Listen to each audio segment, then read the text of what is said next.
Hello future doctors, कैसे हैं आप लोग बेटा। तो बॉडी फ्लूइड एंड सर्कुलेशन में ब्लड ग्रुपिंग भी बहुत इंपॉर्टेंट टॉपिक है और आपकी डे टू डे लाइफ में भी आपको इसकी नॉलेज होना बहुत जरूरी है।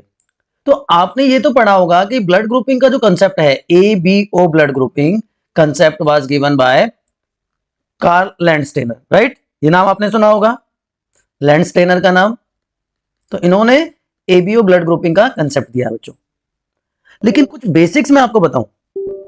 देखिए, आरबीसी की जो मेम्ब्रेन होती है दैट इज नोन एज, अगर आप में से किसी को पता है तो एक बार बताइए, membrane of RBC is known as Donnan's membrane, right और not. This is Donnan's membrane. अब यहां पर एक स्पेशल टाइप का प्रोटीन प्रेजेंट होता है बच्चों, जो एंटीजेनिक होता है। एंटीजेनिक का मतलब क्या होता है? एंटीजेनिक का मतलब है कि दूसरे की बॉडी में अगर ये एंटर करेगा तो एंटीजन की तरह एक्ट करेगा। दो चीजें क्लियर होगी। तो एंटीजेनिक प्रोटीन यहां पे प्रेजेंट है और इसके मेम्ब्रेन को डोनन्स मेम्ब्रेन कहते हैं। दोनों बातें आपको क्रिस्टल क्लियर हो गई होंगी। अब जो प्रोटीन सिंथेसिस की प्रोसेस है उसका बेसिक आपको अगर याद है तो एक बार आप बताइए मुझे कि डीएनए से मैसेंजर आरएनए बनता है and messenger RNA give rise to proteins. ये लीनियर फ्लो होता है। This process is known as transcription, जिससे मैसेंजर आरएनए बन गया और मैसेंजर आरएनए से जब प्रोटीन बनता है तो प्रोसेस होती है ट्रांसलेशन। ये भी क्लियर है। तो अगर इसको हम रिवर्स करें तो प्रोटीन बनाने के लिए डीएनए की जरूरत होती है। डीएनए मतलब जीन का सेगमेंट जरूरी होता है, राइट। तो जो जीन है ब्लड ग्रुपिंग के लिए, जीन और blood grouping in human beings, normally आपको पता है एक जीन की दो फॉर्म्स होती हैं, टू फॉर्म्स, जिनको हम क्या कह देते हैं? Alleles. But gene of blood clotting have three forms और we can say three alleles. So it is an example of multiple allelism. When more than two forms of a gene are found या more than two alleles of a gene are present, it is known as multiple allele. तो ये तीन form कौन सी हैं? IA, IB and I naught. It is a glycoprotein. ये glycoprotein तीन form में मिलता है। IA and IB they are dominant forms, while I naught is recessive. तो डोमिनेंट रिसेसिव का कंसेप्ट आपको क्लियर है। अब इनमें से कोई भी दो, इन तीन में से कोई भी दो किसी भी ऑर्गेनिज्म का ब्लड ग्रुप डिसाइड करते हैं। Organisms blood group is decided by any two of these three. ठीक, कैसे होता है देखिए। IA ये पॉसिबिलिटी है, ये भी दूसरी पॉसिबिलिटी है। IB and I note. A और B दोनों एक साथ भी प्रेजेंट हो सकते हैं और हो सकता है दोनों में से कोई भी प्रेजेंट ना हो। तो ये होमोजाइगस कंडीशन है, दोनों सेम है, बट दिस इज हेट्रोजाइगस।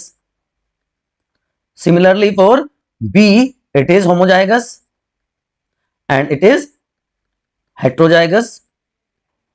ये तो है ही हेट्रोजाइगस कंडीशन, आपको दिखाई दे रही है क्लियरली। A और B दोनों एक साथ प्रेजेंट हैं and this is homozygous. But ये होमोजाइगस रिसेसिव है, ये होमोजाइगस डोमिनेंट कंडीशन है। So 1 2 3 4 5 and 6, so 6 genotypes are present.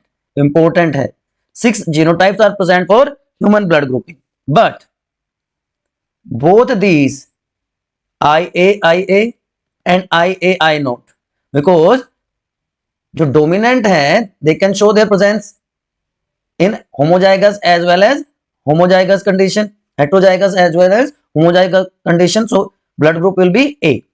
In this case blood group will be both homozygous and heterozygous, so blood group will be B. They are having both at A and B heterozygous condition, so blood group will be AB. And recessive can show its presence, can show its effect only in the double recessive condition, so blood group will be O. So 4 phenotypes are present and 6 genotypes are present for human blood group. Is it clear to everyone? चलिए एक चीज और आपको यहां पे ध्यान रखने की जरूरत है. Antigen is always written in capital letter and antibody in small letter.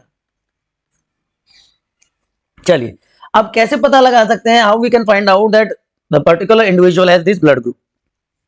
Let's start. Suppose a person is having blood group A.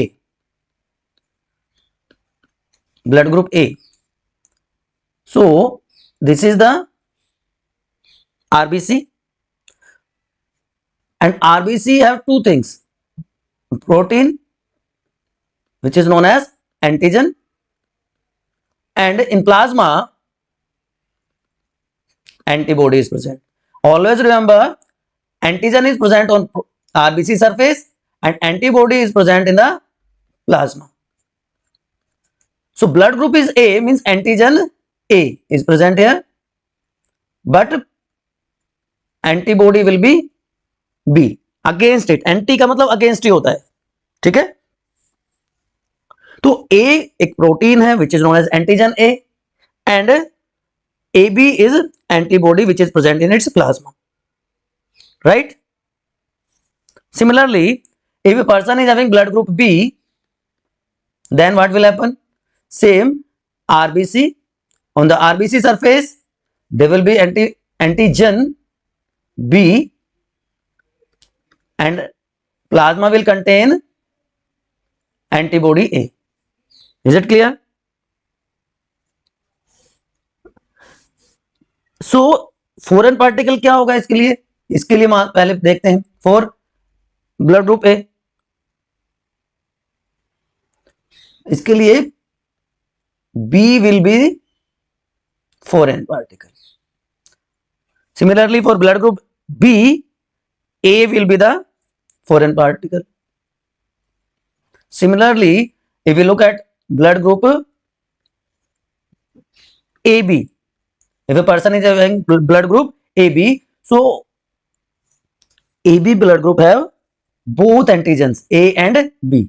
Antigen A and antigen B both are present, but there will be no antibody in the plasma in case of blood group AB. तो कोई foreign particle ही नहीं है, ठीक है. And in case of fourth case blood group O, the surface of RBC will have no antigen, but both antibody A and B are present. Both antibodies are present, A and B. तो A और B दोनों इसके लिए foreign particle हो जाएंगे. तो कोई antigen नहीं, but both antibodies are present. You can see this table from NCERT also.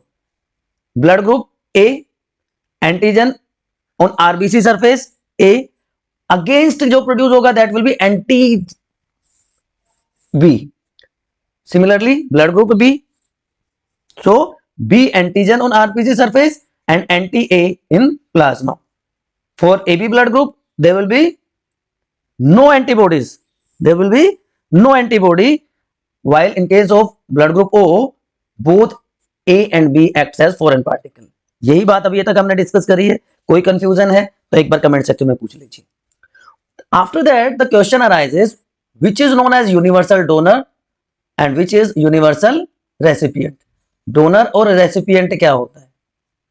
What is the difference between these two? तो universal donor will be the individual having ability to give blood to all the individuals. और universal recipient वो individual होगा जो blood receive कर सकता है बाकी किसी भी इंडिविजुअल से. So universal donor and universal recipient. चलिए बताते हैं आपको. यूनिवर्सल डोनर,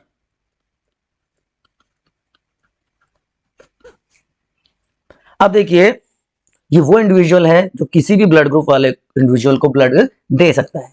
तो बेस्ट पॉसिबिलिटी क्या होती है? देखिए बेस्ट पॉसिबिलिटी क्या होगी कि सेम ब्लड ग्रुप दिया जाए, सेम ब्लड ग्रुप दिया जाए, ठीक है, जिससे कि कॉम्प्लिकेशंस ना हो, कोई रिएक्शंस ना हो, बट अगर ना मिले तो क्या किया जाए उसका भी सॉल्यूशन देखेंगे। मान लीजिए एक इंडिविजुअल है एक्स जो डोनर की तरह एक्ट कर रहा है, and at the same time we have another individual which acts as recipient y.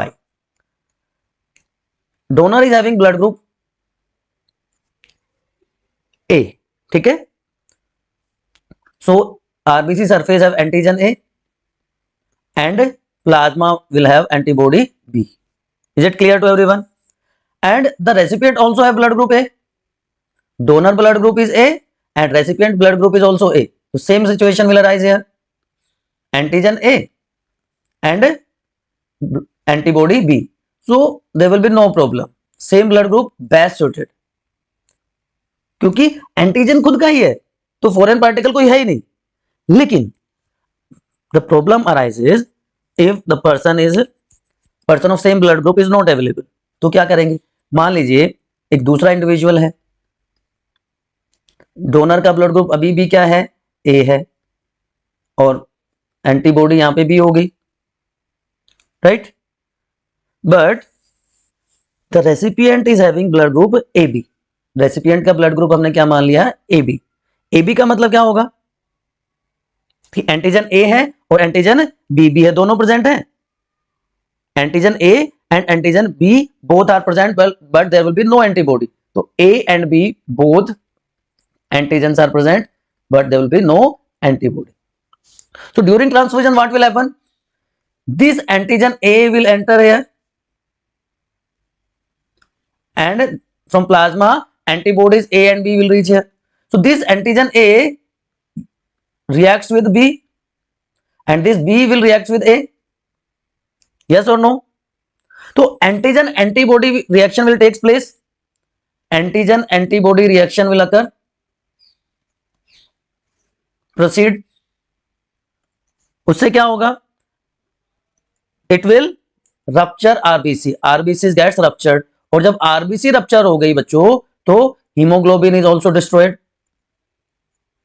Haemoglobin destroy हो गया तो it causes anaemia, it can cause mild jaundice, ठीक है। बट क्योंकि माइल्ड रिएक्शन है तो within 1 week they are auto corrected, auto healing हो जाती है। तो कंक्लूजन ये हुआ कि ए ब्लड ग्रुप बी वाले को नहीं दे सकते, ठीक है ना, या ए बी वाले को नहीं दे सकते।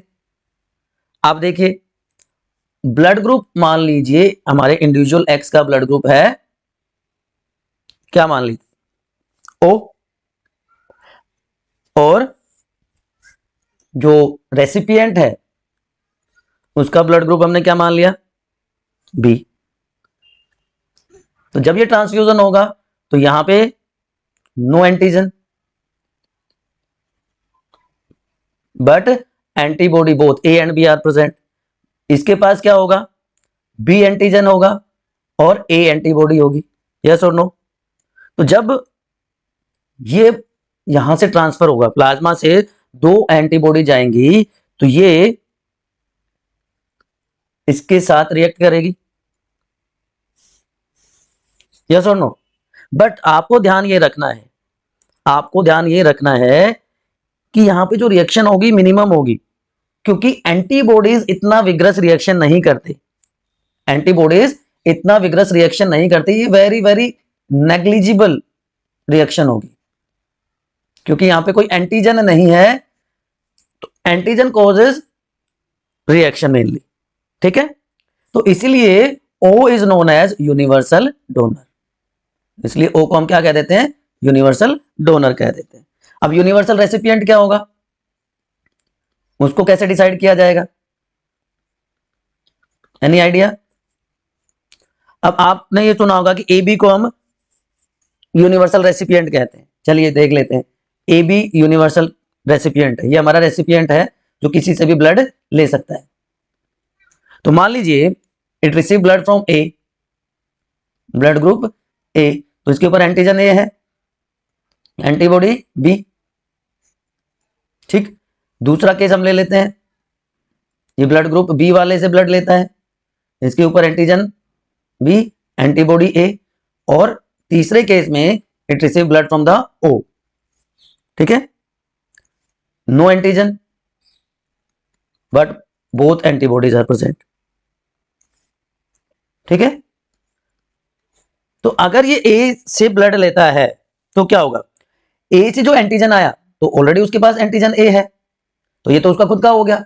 सिमिलरली बी से जो एंटीजन आया वो भी उसके पास है, वो भी उसका खुद का हो गया, तो कोई प्रॉब्लम नहीं होगी, कोई रिएक्शन नहीं होगी।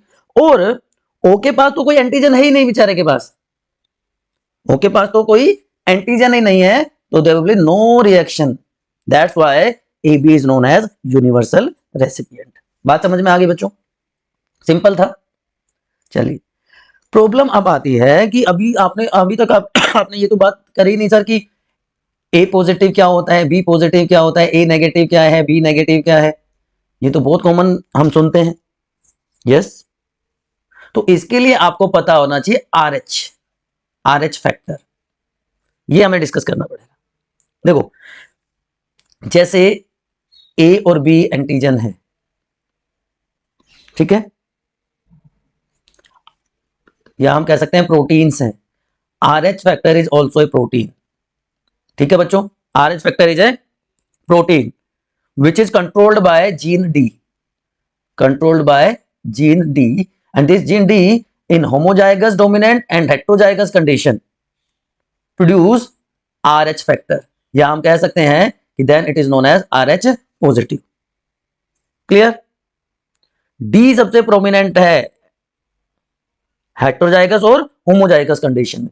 अगर हम डिफरेंट रेसेस में बात करें कि कितने, कौन सी रेस कितने RH पॉजिटिव या RH नेगेटिव होती है, तो व्हाइट्स को देख लेते हैं हम, अमेरिकन ब्लैक्स की बात कर लेते हैं एंड अफ्रीकन ब्लैक्स की बात कर लेते हैं।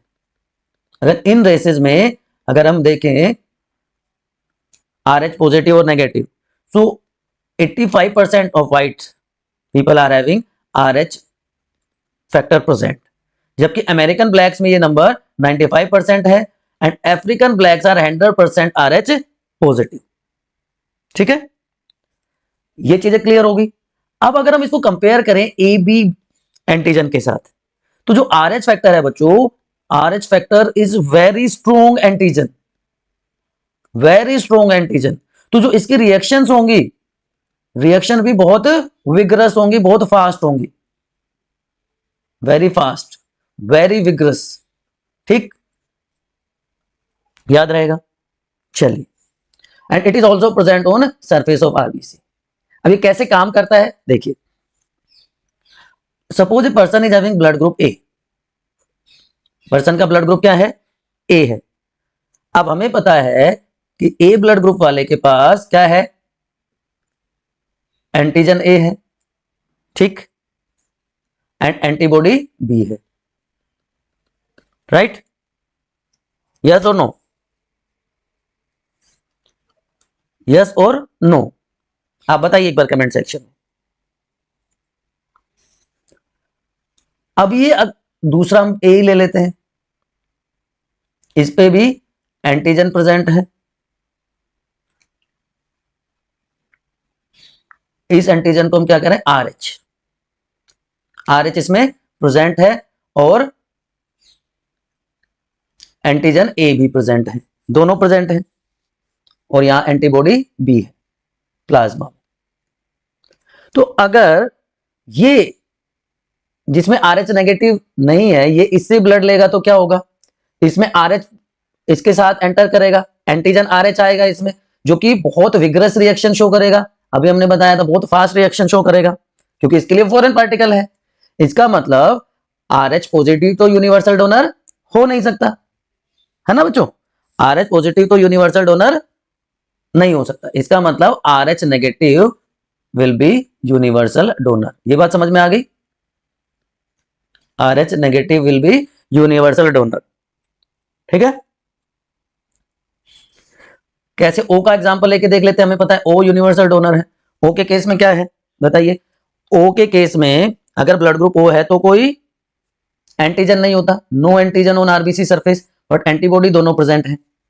और इधर क्या होगा, इधर एक एंटीजन तो प्रेजेंट होगा, RH प्रेजेंट होगा, तो अगर ये आएगा तो वहां पे सेम कंडीशन हो जाएगी।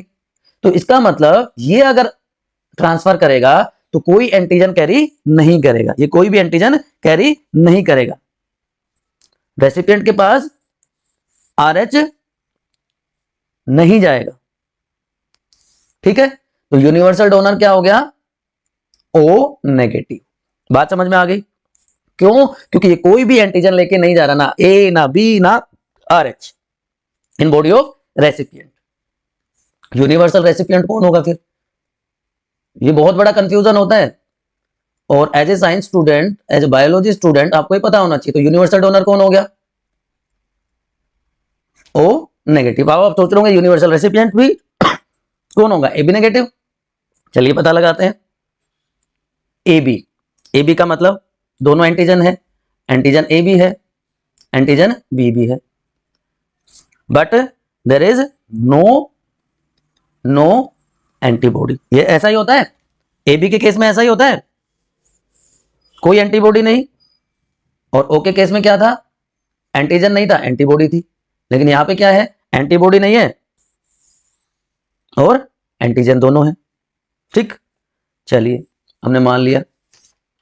अब क्या होगा, ये हमारा क्या हो गया, AB ब्लड ग्रुप। अब अगर RH फैक्टर इसमें प्रेजेंट है तो इसके पास A भी है, B भी है और RH भी है। A भी है, B भी है और RH भी है।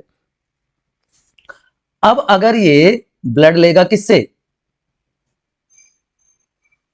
AB नेगेटिव से लेगा। अगर ये AB नेगेटिव से ब्लड लेगा तो क्या होगा,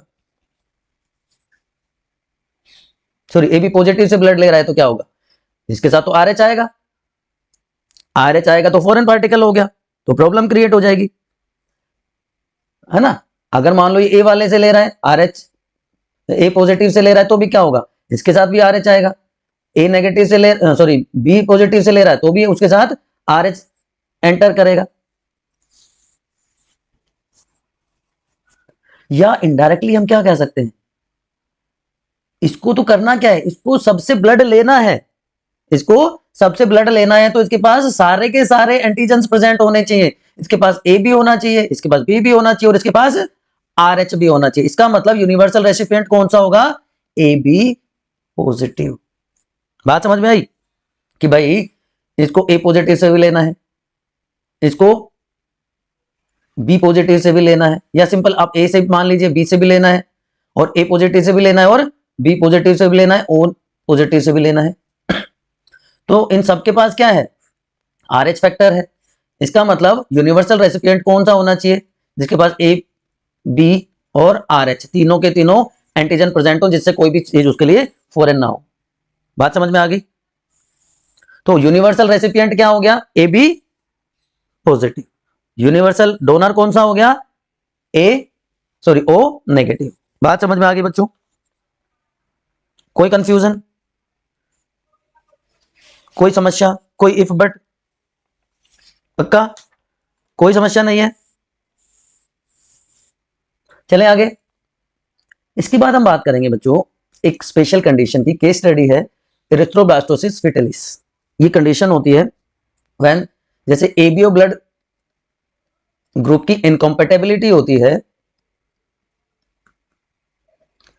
इनकम्पेटेबल का मतलब जो एक दूसरे के साथ कोऑर्डिनेट कर सके, इनकम्पेटेबल का मतलब जो एक दूसरे के साथ कोऑर्डिनेट ना कर सके। अभी हमने देखा था ना कि ए वाला किसको दे सकता है, बी वाला किससे ले सकता है, यूनिवर्सल डोनर कौन है, यूनिवर्सल एक्सेप्टर कौन है।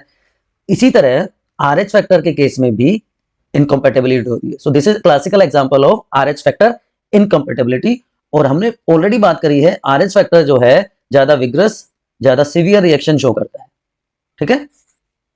फिर भी आपको अगर कोई कंफ्यूजन अभी तक टॉपिक में, तो आप बायोनीति के कमेंट सेक्शन में पूछ सकते हैं। इसके बाद हम डिस्कस करने वाले हैं HDN डिजीज या एरिथ्रोब्लास्टोसिस फिटलिस।